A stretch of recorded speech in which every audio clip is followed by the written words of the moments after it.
Oi, estilosas! Sejam bem-vindas a mais um programa de estilo. Nosso podcast que fala de moda e traz muitas convidadas especiais. Nós vamos começar com o momento patrocinadoras e já vamos falar dos nossos looks, hoje um pouquinho diferente, né, amiga? Sim, hoje tem a presença do Ateliê 110 junto com a Maria Boletti. Nós estamos com um bordado todo especial feito pela Lud. Então vocês já vão lá no Ateliê 110 aqui, o @no Instagram, já sigam a Lud também.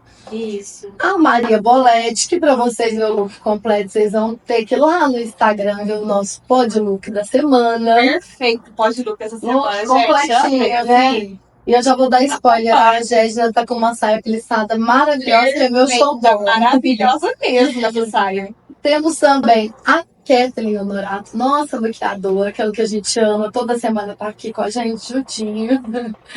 Nós temos a Faculdade da Costura, onde a gente estuda nossos cursos maravilhosos.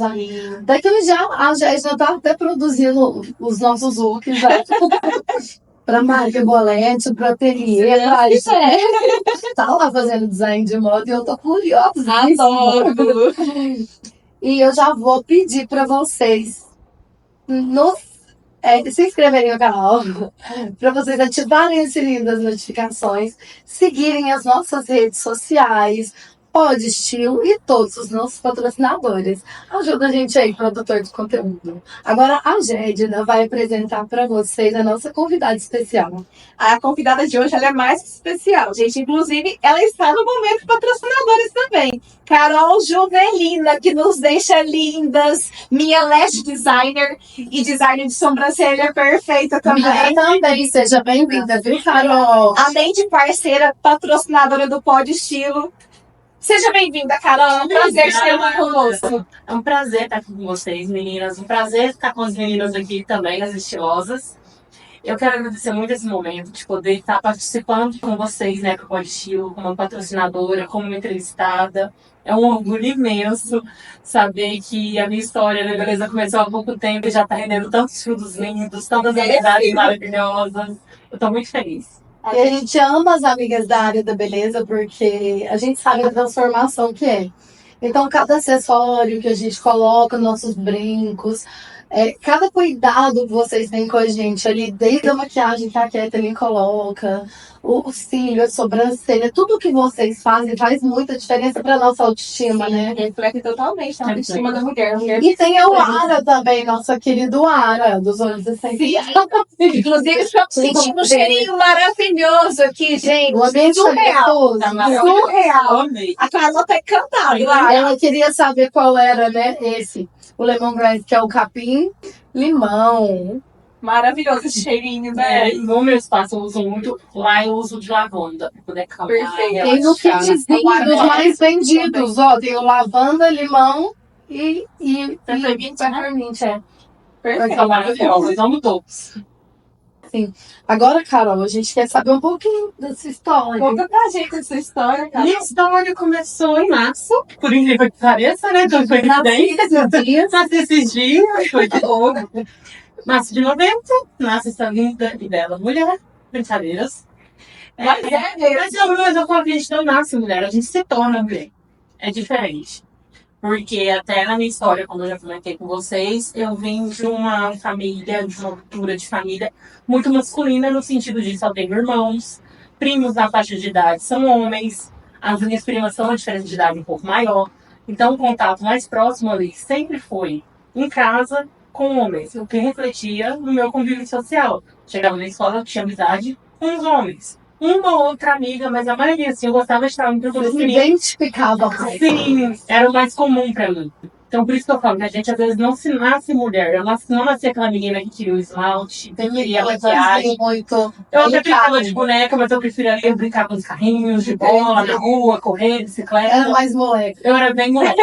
Então, é por isso que às vezes eu brinco. A gente pode até não nascer mulher, mas a gente se torna mulher. Sim, sim. E conta pra gente como você veio parar em Uberlândia, porque eu sei que a sua história com várias idades, né, é grande. A filha, né? Uma nômade pelo Triângulo Mineiro, totalmente. Eu nasci em Jutaba, pertinho aqui de Berlândia.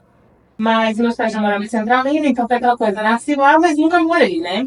Então a gente passou por várias cidades, porque meu pai trabalhava no banco, na Caixa Econômica, que é um vida de bancário, Sim. principalmente ali em 1990, a época de Collor, aquela bagunça toda, então em pouco tempo tudo mudava.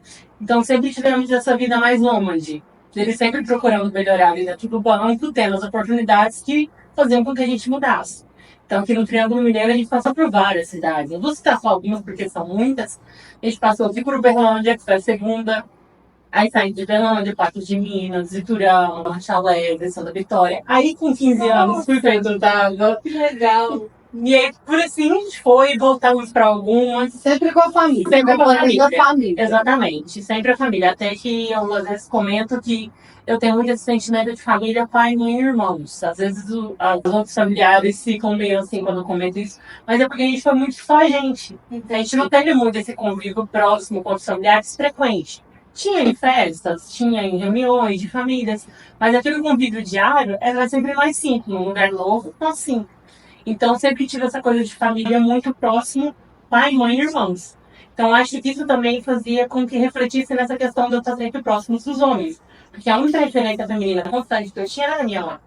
Eu só era vaidosa. Minha mãe, ela era cabeleireira, solteira. Ai, que legal. Mas depois ela não trabalhou mais, ela ficou por conta dos filhos. Foi a decisão dela do meu pai, ela cuidar da casa dos filhos.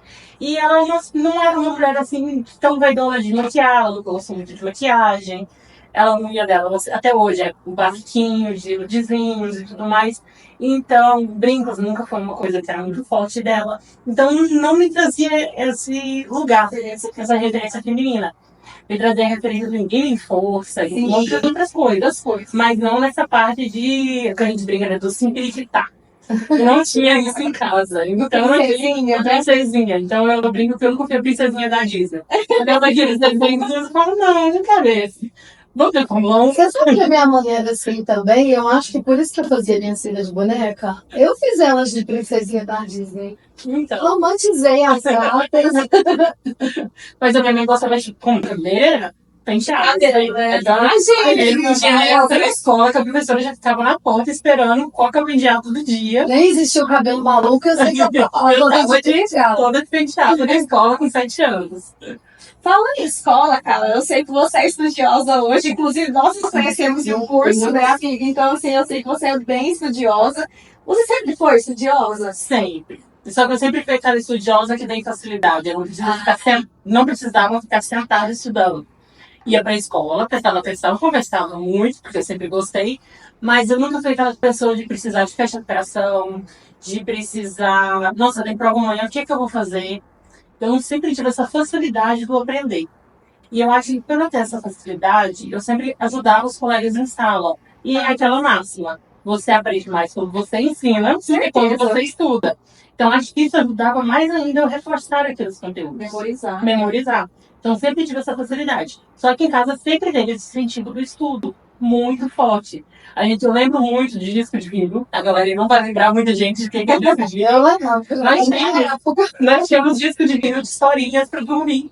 Olha, que minha mãe e meu pai colocava pra gente ouvir antes de dormir. Então, meu pai e minha mãe, eles sempre gostavam muito de ler, então trouxe isso pra gente, a leitura. Esse incentivo. Então, eu acho que isso ajudou muito. Reflete bastante. E você sempre soube o que você queria fazer da vida? Assim? Não. Uma vida toda de criança falava que ia ser professora. E gostava de ensinar, professora de matemática. E era uma professora que a maioria das meninas falava, às vezes, de história, de português, de alguma. Não, era professora de letras, alguma coisa assim, né? De dança. De dança, não. De matemática. Eu dava aula de matemática pros ursinhos. Sim. Eu dava aula de matemática pros ursinhos. Eu sempre fui essa pessoa. Então, aí, quando dos 18, não sabia o que eu queria. Eu falei, não sei o que eu quero, não sei o que eu quero, não sei o que eu quero. Caí em concurso público dos Correios. Fui feliz, foi bom, eu amadureci muito. Eu falava que aquele 1 ano e meio de correio me transformou numa nova pessoa. Não que eu não fosse madura para muitas coisas, mas como eu tive que sair de casa para ir para cidade diferente, e aquela coisa de viajar todos os dias, porque eu estava numa cidade morando em outra, então isso me trouxe certa maturidade e comecei a perceber que o mundo era machista. Muito mais do que eu imaginava. Isso você no corporativo já percebeu. Verdade, com 18 anos. Porque principalmente o Correio, que é uma empresa naturalmente de homens. Existem poucas mulheres ali dentro. Então eu comecei a perceber isso, só que eu não entendi o que era. Hoje eu entendo que era esse mundo de homens dominado por homens. Mercado Mercado tradicional. E é Sim. masculino. Apesar de eu ter vindo dessa infância no meio dos homens, ali eu era mais um igual todo mundo. E fui para um lugar que eu não era mais um igual todo mundo. Ali já me viam de uma forma diferente. Entendi. Então ali eu comecei. Só que eu não percebia isso. É um sentimento tipo, eu não gosto de estar aqui, mas eu não entendi o porquê. E quando que você percebeu essa virada de chave? Essa virada de chave minha foi agora em 2022, com o meu burnout. Que eu tive essa minha virada de chave. Que até na época dos Correios eu pedi conta pra vir pra Uberlândia, né? Que eles estavam comentando como que eu vim parar aqui em Uberlândia. Que a família veio para meus irmãos estudarem e tudo. Eu falei, eu não vou ficar num lugar que não tem valorização e sem estudar. 19 anos eu não estudava. Você não era feliz, não se identificava com aquilo. E aí foi um choque cultural muito grande pra todo mundo, porque naquela época todo mundo não concurso é a melhor coisa do mundo. Sim. Você tá abrindo mão do concurso, você tá abrindo mão do seu futuro. É como se você fosse louca, né? Eu sou bizarro. Gente, você é louca de pedir conta do concurso público. Eu falei, eu tô indo estudar. Né? Ninguém pensa que a sua saúde mental Sim. tá em jogo, né, Carol? Na época eu também não pensava, porque até então eu fui terapia muito nova. Eu pensava só, eu não vou ficar num lugar onde eu não tenho oportunidade de estudar. Porque vem daquilo, eu quero E a estudar. gente coloca como se o pilar profissional tivesse acima de qualquer outro. Sim. Ah, se você é bem sucedida profissionalmente, então é tudo por dinheiro. O resto, tipo assim, se a gente tá bem ou não, Você tem que adaptar o resto ao dinheiro. isso. E não o contrário. O dinheiro de trazer o dinheiro ser o suporte do restante, mas não ser prioridade. E a gente não testa ali, né, no que a gente é bom, a gente Sim. experimenta ali desde Exato. cedo. E eu falo que a escola tradicional até hoje, ela não te prepara para o futuro. Ela te prepara para um vestibular. Concordo Se plenamente. vire para escolher qual. Mas ela não te coloca, ela não te prepara para uma gestão financeira de familiar. Ela não te prepara para fazer um arroz com feijão quando você for morar sozinho. É como se todo mundo estivesse no mesmo pacote, fosse fazer a mesma coisa, e inclusive no vestibular, ou no Enem, qualquer que for desses processos que você vai passar, não é igual, cada curso é diferente. É o que você falou, nem o teste vocacional, que é algo que a gente direciona pelo menos que área que você vai, se é exatas ou humanas, a gente não tem acesso a isso no ensino fundamental, no ensino médio, então você sai dele totalmente despreparado para o mercado de trabalho. Sim, você faz 17 anos, aí a pessoa chega pra você, vestibular é mês que vem, sabe? Se não faço ideia, Não tipo assim, faço ideia. oi, como assim? Né? Principalmente quando você vem de escolas de cidade de interior, muito interior, que não tem uma faculdade próxima, que não tem essa cultura de se falar de vestibular. Eu percebo essa diferença pelo meu irmão, que ele fez ensino médio aqui em Uberlândia já. Então a gente vê essa diferença Você de estuda para o vestibular. Você fica no ensino médio todo, você tem que fazer vestibular. O que você vai fazer? Você tem 3 anos ali para pensar. Quando você está no interior, É diferente. não tem isso.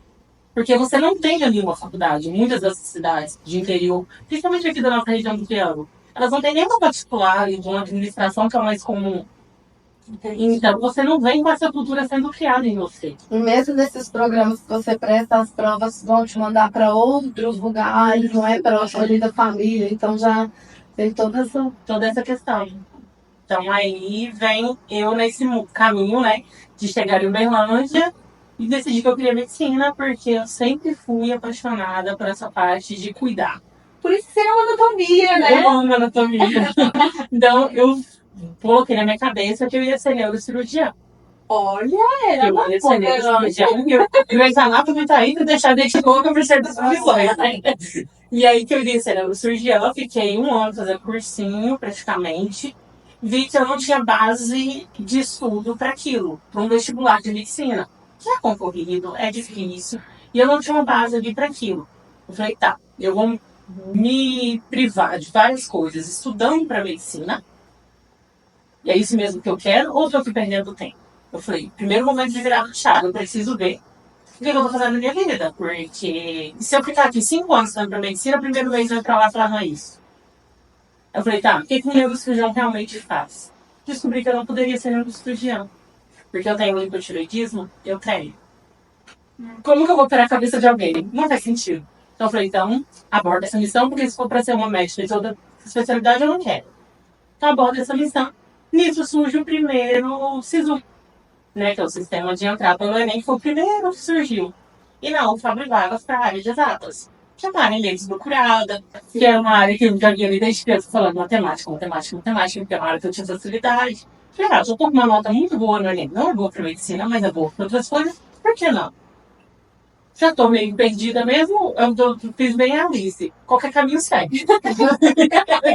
E caí na estatística, fiz a estatística na UFO, fui trabalhar na área em Goiânia, mudei de novo, fui trabalhar na área em Goiânia, no corporativo, na parte de análise de dados em RH. Lá eu percebi que eu tinha necessidade de conhecer mais o mercado. Fiz gestão comercial, totalmente números de novo, né? Totalmente gestão, toda essa parte. E tive meu burnout. Foi nessa época. Nessa mesma época, 5 anos de Goiânia, tive meu burnout. E aí falei, tá, se eu tive um burnout, não sai extra não. Tem mais alguma coisa, porque você vai pra terapia, você vai pra psiquiatra. Até pra galera que não sabe, o burnout é uma depressão causada por trabalho. Então, o trabalho que te causa aquela doença. Então, muitas das vezes você não vai conseguir ficar naquele trabalho, mesmo que eles não te demitam, o que acontece na maioria dos casos. A empresa demite o colaborador depois de um tempo. É comum, tem dados para isso, não estou falando besteira. Uma coisa que a psicóloga falou no primeiro dia, ela, ó, eu já preciso te contar. As empresas demitem. Já vamos preparar seu coração para isso. Se acontecer, como você vai ficar? Porque ela disse, eu não posso deixar você levar esse susto e regredir tudo que você tiver progredido até ali. Então, já vamos trabalhar isso de hoje, que isso pode acontecer? Beleza, vamos trabalhar isso de hoje, que isso pode acontecer. Então, vamos descobrir o que é você não gosto muito dessa palavra, propósito, mas assim, o que te dá vontade de ser feliz na vida. O sentido da vida. O sentido da vida. Então, nesse processo que você fica sem trabalhar, porque se você trabalhar, você não vai melhorar. Tem ajuste de medicação, porque tem a medicação. Você tem todo um processo ali para, tipo, te colocar de volta no eixo. Eu literalmente saí do eixo. Completamente. O burnout meu foi tão intenso que eu abri o computador, eu trabalhava com Excel, tipo, aquilo ali pra mim, né? Aquele famoso, o pé nas costas e ele faz sozinho. Eu olhei pro computador e falei, o que eu faço com isso? Mas o meu cérebro, totalmente total, meu cérebro não raciocinava. Se eu pegasse um seriado pra ver, em 10 minutos de seriado eu estaria, o que ele falou? Aí, quando o já me explicou, posso falar alguma coisa de outro errado, mas assim, no geral, que a sua memória de trabalho, que a memória não para trabalho, mas a memória de trabalho no sentido de assimilar, de captar, de absorver, que valia para livros, valia para seriados, valia para toda essa parte, ela fica deficiente, ela para de funcionar. Você não absorve. Então, se eu pegasse um livro para ler na metade da página, eu não sabia o que eu tinha lido. Porque essa memória breve de captar, absorver, entender e guardar, ela para de funcionar. Entendi. Então, esse processo do burnout, ele é um processo longo para você poder voltar ao trabalho. E aí, durante todo esse processo, terapia, psiquiatra, voltei pra Uberlândia, não definitivo, né? Deixei minhas coisinhas tudo lá, corri pro colo de mãe e pai, que Faz a diferença, faz a diferença. Então, já que não ia trabalhar, estava de E a atestado, primeira orientação profissional, né? né? Então, De retornar. retornar e para um lugar que eu chego até por morar em Goiânia sozinha. Então, por você estar num processo ali de depressão, sempre existe um medo de acontecer algo. Sim. Apesar de nunca ter passado na minha cabeça, eu sei que é negativo para muitas pessoas. Sim. Até que procure ser dele, tá? Não façam isso com você. Exatamente. Procurem, gente. Procurem. É muito importante. Procurem você importante também. falar. Procurem. Vamos colocar aqui embaixo agora na legenda o número Sim. de contato. Que Eu não vou lembrar de Porque estar eu sou horrível pra mim, assim, eu sei que a gente vai colocar aqui embaixo. o número. é importante.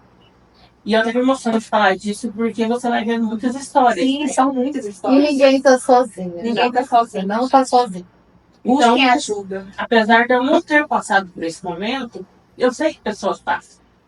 Então, quando meus pais falaram, eu percebi que era preocupação. Com certeza, pai. Então, é família, né? Família preocupa. Então, eu falei, então eu vou. E nisso, o meu próprio gestor também ficou com essa mesma preocupação e falou, vai. Como eu já trabalhava com meu office praticamente 100%, eu falei, então, agora eu tô trabalhando, vamos ver o que dá. E aí, nisso eu fiquei. Eu peguei férias, peguei atestado, peguei banco de horas que eu tinha, porque chegava a trabalhar 22 horas por dia. Porque o burnout não foi apenas estar no local errado. Teve um excesso de carga de trabalho, excesso de acúmulo de funções, que também levou a isso. Então, foi todo esse processo. E aí, nisso eu fiquei quase 3 meses sem trabalhar.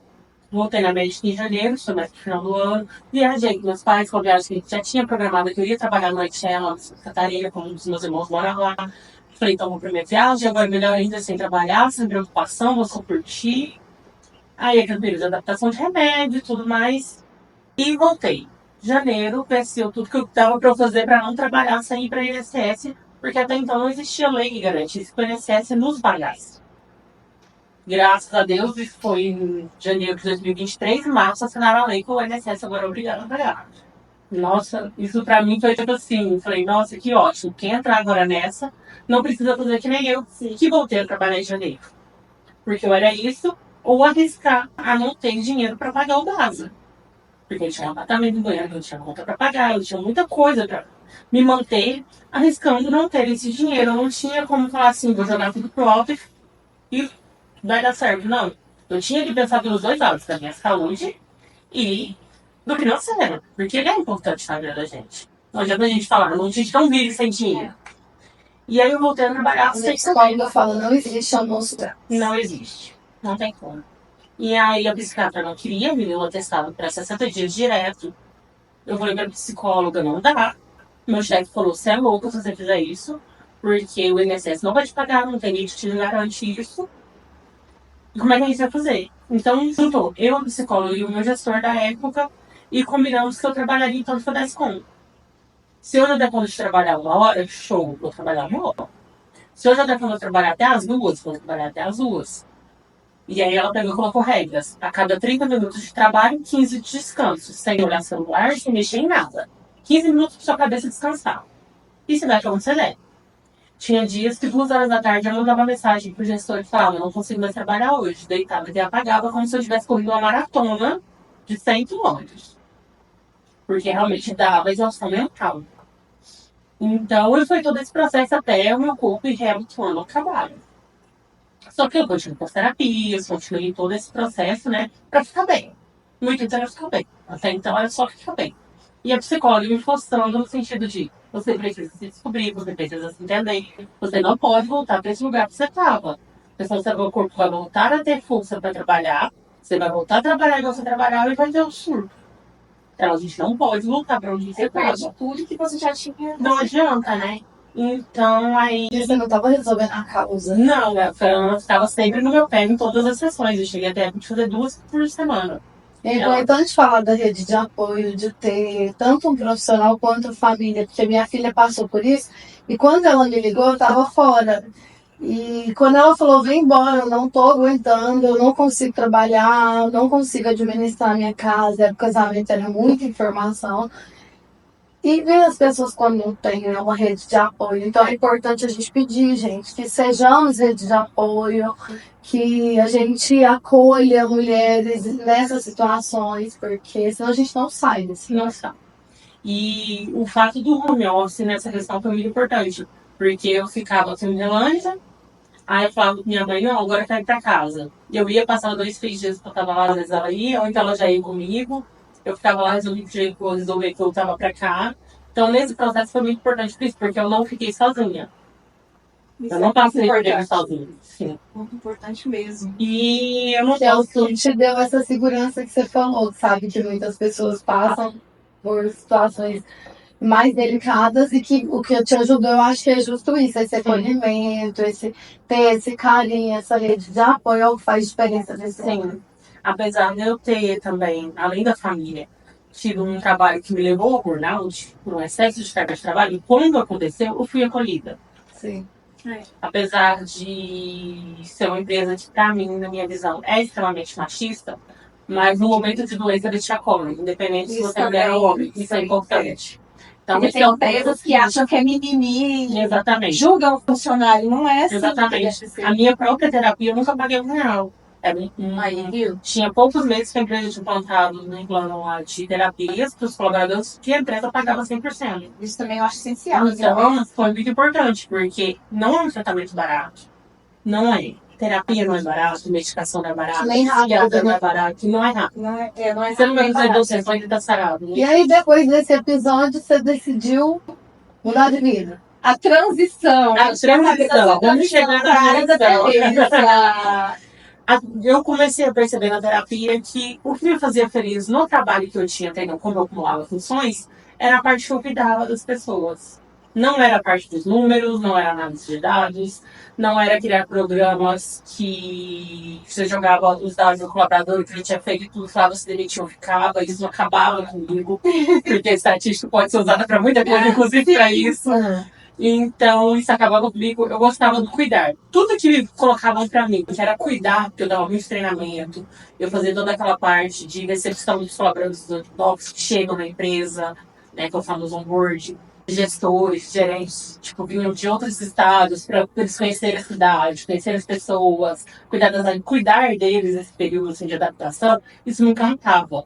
Então, foi onde eu falei, eu gosto de cuidar de pessoas. E é perceptível esse dom que você tem. Você já fez a sua análise de arquétipo? Ainda Já sabe não. qual é? Eu não sei. Então vai fazer com a gente. Nós vamos descobrir. Deve ser cuidado, porque a gente que vai ali na clínica, que Percebe você cuida, isso, não né? percebe que é muito forte assim você. Então, aí, nesse processo com o burnout, como eu fiquei muito sem trabalhar, trabalhando menos, e pra eu ter forças por muitos dias, era minha comando. Que eu já vinha desse cuidado, de gostar de me cuidar, mas não tem muita habilidade. Eu achava que eu não tinha muita habilidade, né? Eu não tinha. Atrás eu achava que eu não tinha muita habilidade. Mas hoje, quando eu paro pra pensar que desde os meus 18, eu fazia minha própria salagem, eu fazia minha própria escova, eu desisti de utilizar essa minha sobrancelha porque eu não gostava, eu mesmo tirava, sem ter curso, sem nada. Então eu já tinha isso ali em mim, mas eu não percebia.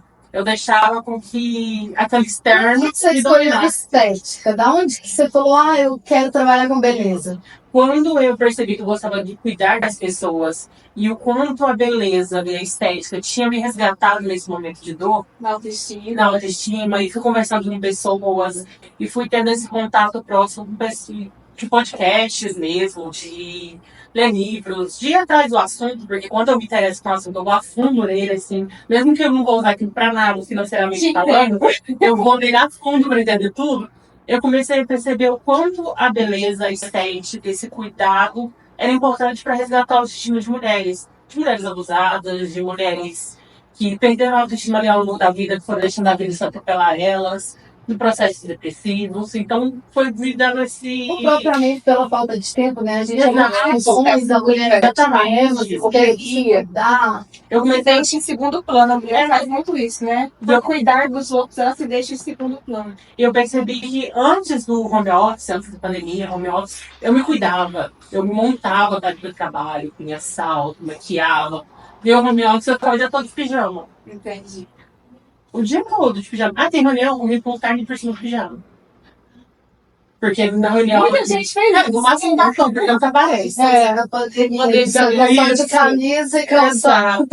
Então, aí, quando entrou o processo de tratamento, eu fui percebendo que eu ter começado a voltar a me cuidar, voltar a me interessar por fazer. Comprei cursos de maquiagem e fui começando a cuidar de mim. Isso me trouxe de volta. E me trouxe uma mulher mais forte, me Aí trouxe uma quando pessoa que você me se entendia mais. identificou, você falou, quero fazer isso para outras pessoas. Exatamente. Eu quero passar essa mesma sensação para outras mulheres que estão precisando. Sim, são muitas. São precisam, muitas. né, Carol? E quais são os seus Você faz vícios? tudo bem. Conta pra gente o que a gente recebe ali dentro. Quais são os Conta, Carol. Porque a gente já ama, já. Conta pra esses meninos maravilhosos ali. Eu quis focar muito em cílios e sobrancelhas, porque eu parti daquele princípio que dizem muito que o nosso olhar é o nosso portal da alma. Então, eu fui para esse lado, cílios e sobrancelhas, né? Que as meninas falaram, sou lash designer, faço extensão de cílios, né? Trabalho aí com alguns tipos de extensões, né?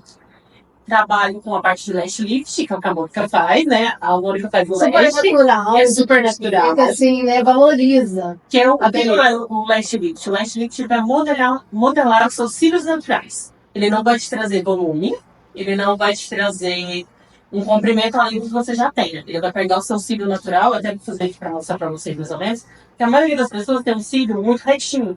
Então o que a gente vai fazer? Pegar ele, modelar e deixar eles curvos. Igual quando você coloca um curvex, passa um rímel, você já vai acordar com essa sensação. já vai te facilitar no seu dia a dia. Acorda pronto, né? Acorda pronta, né? Isso. A extensão de cílios, que a Jéssica usa. Inclusive, ela tá com um novo modelo do estúdio. Boneca, gente. Que é o Que modelo. parece uma boneca. Combinou tudo.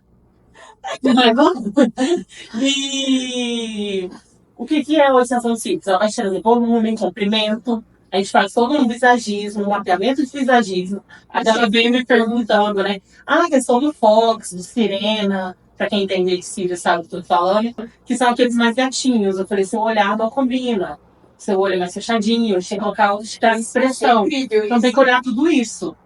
O visagismo é O muito visagismo é muito importante. importante. E você faz o design, né, também. Tá? Sim, e aí eu achei, quando eu fui estudar, primeiramente, eu comecei com os cílios, eu falei assim, não faz sentido eu cuidar dos cílios, fazer um cílios bonito. E eu via muitas mulheres sofrendo com a sobrancelha, que também é uma dor minha, e uma dor da minha mãe. Que a minha mãe, ela não tinha, antes de eu começar a trabalhar com isso, a parte final da sobrancelha dela. E é real, tem muita gente, né, que não tem. Por tirar errado, por ter uma alopecia, por ter tido algum problema ali, fez cair, ficou fraco, não voltou. Então eu falei assim, não faz sentido eu deixar um olho muito bonito e uma sobrancelha que não tá condizente. Então tem que ser todo um conjunto. Perfeito. Onde eu fiz essas duas áreas. Harmonia mesmo. Uma harmonia. Eu falei assim, não adianta eu fazer um trabalho maravilhoso, ela é uma profissional que às vezes ele não tem essa mesma habilidade, porque a gente sabe que algumas pessoas Eu ia chegar estudaram nessa o básico. Eu ia E chegar não se evolui, né? Ou que não ouvem, Não ou se importam, não exatamente. tem empatia. Isso. Inclusive, eu até queria comentar que esse é um diferencial que eu achei da Carol, ela preocupar com visagismo, porque eu já fazia extensão de cílios em outro lugar, nunca ninguém me falou nada a respeito disso. Aí quando ela me falou, não, seu olho não vai combinar com esse modelo, seu olho vai combinar com esse, eu falei, gente, que incrível, porque realmente faz toda a diferença. Detalhe, Faz toda a diferença. A gente que faz. entende da imagem pessoal, né, amiga, faz toda a diferença o visagismo. Então, achei muito incrível isso do seu trabalho. É um diferencial, né? E aí foi onde eu fiz a sobrancelha e os cílios. Então hoje na sobrancelha, além do design estratégico, que a gente faz ele pensado na própria ossatura do rosto. A gente tem que olhar essa ossatura do rosto. Aí eu até brinco muito que a gente tem 3 jeitos de fazer sobrancelha. O certo, a técnica e o que o cliente gosta. Né? Só que aí que eu faço? O equilíbrio dos 3. Isso. Porque eu vou fazer a técnica, é o teatro. Eu fazer o certo. E já vamos gostar. Quem que vai com sobrancelha? Pelo menos por 15 dias. Sem mexer. É, cliente, Mas eu esse é mesmo. um atendimento personalizado que você faz, Carol. Isso sai do É muito Um sensível. cafezinho pra gente, Cafezinho, ouvindo da cappuccino. gente. A marca registrada dela é o biscoito. Ah, Eu não vou esquecer essa história, eu vou ter que contar, porque no curso que a gente fez junto, você é toda querida, carismática, fofa, assim, cuidando. E eu sou, gente, é uma galinha, eu sou a louca da lanchinha. Não podia chamar a Mônica, tinha que ser uma galinha. Sua mãe errou, nossa professora Mãe errou. olha a Margarida aqui, ó. E eu num dia morrendo de fome, não tinha levado o lanche, lá louca na turma, gente, eu tô com fome, eu tô com fome. A Carol tava lá com o pacote de biscoito dela, coisa mais gostosa. Me salvou aquele dia. Só que não foi só isso, a Carol, no último dia de aula, levou pra todo mundo. Personalizado, biscoitinho, saquinho, enfeitado. Todo mundo que vai lá na clínica recebe todo esse cuidado em forma de biscoito. Eu achei isso incrível. Nem quem me trouxe essa marca registrada foi a Mônica. E até então eu não tinha pensado nesse cuidado. E a Mônica falou tanto, ficou tão feliz, eu falei, por que não pra todo mundo? Arrasou. Eu achei uma delícia. Eu amo esse cuidado, assim. Que deve ser também sua linguagem do amor, né? Imagino que seja, porque eu amo da Atos de serviço, Você. Eu amo essa parte. E aí, falando dos procedimentos, né? Então, aí tem o design estratégico para valorizar, para deixar o máximo de fios naturais, porque a gente viu que tá uma nova onda aí de retirar micropigmentações. Inclusive, eu também sou nesse processo. Quero ver se eu consigo, não tem mais. Não garanto que eu vou conseguir, porque não é porque existe um processo agora do natural, que é para todo mundo. Né? A minha falou, vocês jovens já têm essa questão. Isso. A minha, ela não parece uma micropigmentação, porque foi uma micropigmentação muito bem feita, muito mais natural, que é o que eu prezo. Não parece Até mesmo. A gente olha assim, não parece. Então, até na questão dos cílios, né, que eu não trabalho com volume russo. Não que eu tenha algum problema com isso, mas eu não consigo ver beleza. E se Porque eu o acho que cliente pode ser chegar lá e natural. pedir? Eu nem entendo. essa técnica do estúdio. Aí você vai falar, vamos fazer o Vamos fazer um boneco, vamos da gente, aquele jeito. Vamos ver se você gosta. Vamos testar coisas E eu diferentes. tenho certeza que vai gostar do boneco. Eu me lembro muito desse carinho seu dia, a primeira vez que eu fui lá na clínica e você ouvir muito, assim, tentar entender o que eu queria e me deixa confortável. Isso Sim, não tem porque até eu cheguei falando pra Mônica, vamos fazer extensão, vai ficar legal. Ela, Carol, não vai adaptar no dia, eu não gosto. Falei, então beleza, deixa eu entender o que você gosta. E pronto, eu consegui indicar pra ela, Last E Day. não é nem que eu não acho bonito, porque eu olho e acho maravilhoso. Aquilo só não se adapta a mim. Que é o que você falou, nem tudo que é bonito é pra você. Exatamente. Eu tinha consciência de que por mais bonito que eu achasse, aquilo não era pra mim. Exatamente. Isso eu ouviu, assim. Eu acho muito importante, porque eu falo que são procedimentos que não são invasivos, não são procedimentos permanentes, mas que durante um tempo você vai ter que conviver com aquele, não ruim, mas é aquela coisa que não ficou como você gostaria. Que era o que eu sofria muito quando eu pagava pra alguém fazer esse procedimento. Nunca ficava como eu gostava. Eu falava, não dá pra ser esse tipo de profissional. Eu tenho que escutar o cliente. Quem vai conviver com aquilo ali durante muito tempo não sou eu. Ele vai levantar da minha mata. Eu tenho uma filha que ela não corta o cabelo. Ó, minha irmã já deixou tem uns 10 anos de ser cabeleireira e ela fala: eu não corto cabelo com ninguém. Só com a tia Cris, a sobrancelha dela é outra coisa que ela tá querendo ir lá no estúdio. Ela vê, acompanha seu trabalho, ela vê a gente indo falando muito.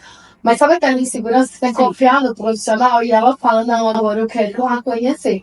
Porque é muito isso. Ah, eu já sei que eu não vou gostar, porque a pessoa não me escuta, não vai fazer o que eu tô pedindo. Exatamente.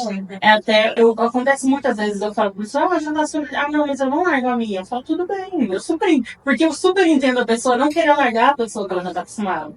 Eu falo, tudo bem, não tem problema. Você gosta já do seu profissional? Beleza. Então, e os cílios ela faz? Não. Eu falei, então vamos fazer os cílios. Agora eu também comecei com essa parte do labial, né? Adoro, gente. Eu sou uma pessoa que sofre muito com tempo seco, com frio. Então tem o spa, que ele é mais. Ele é dos lábios, ele não é invasivo, né? Tem o microagulhamento agora, que é o Hydra-Gloss, que tá aí super em alta. Tá vindo Hydrocolor, estou indo atrás de aprender também pra colocar lá no estúdio. Mas o Hydra-Gloss eu já faço. O Hydra-Gloss, inclusive, ele tira linhas finas, por ser um microagulhamento, ele estimula o colágeno ali no lábio. Então eu falei assim, por que não todo o rosto? Sim. E como eu gosto de estudar, estou fazendo técnico em estética pelo Senac. Não, não pagando, tá, gente?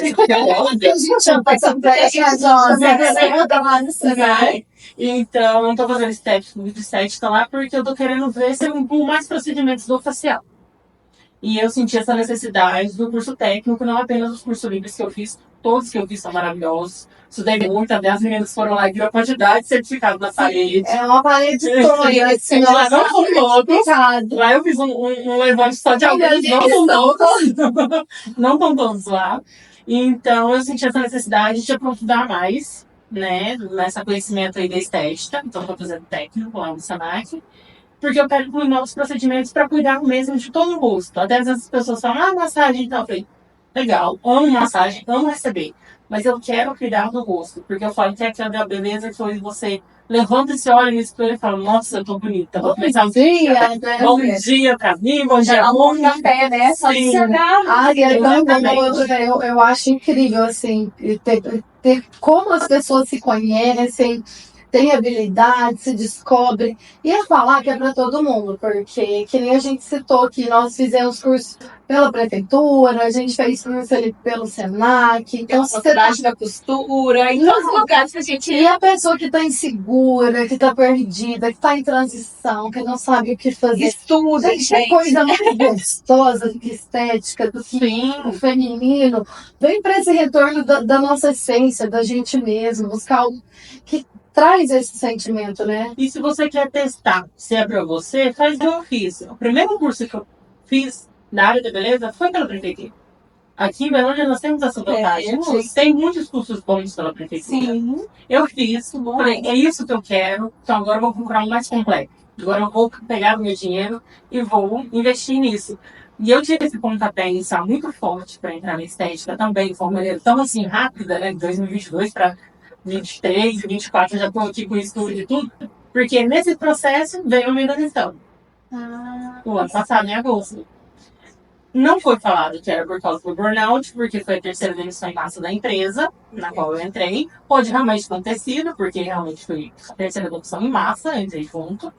Mas aí, esse dinheiro, como a gente estava falando, que o dinheiro é importante, me deu essa segurança de falar, vamos arriscar?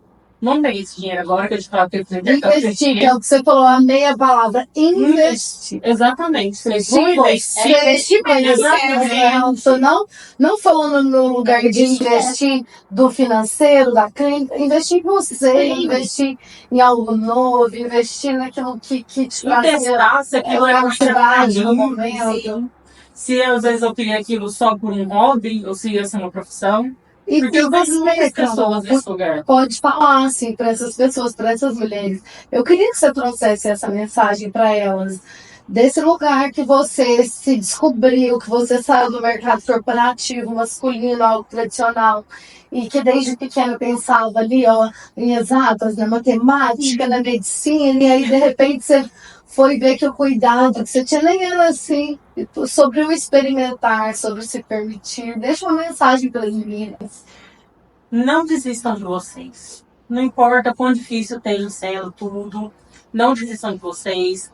Não tenham medo de tentar começar de novo. Eu tive essas viradas várias vezes, inclusive a maior agora, aos 33. Fiz 34, tem 2 dias, mas assim, aos 33 eu fiz essa virada. Então não acham que passou do tempo, que passou da hora, que tá tarde demais.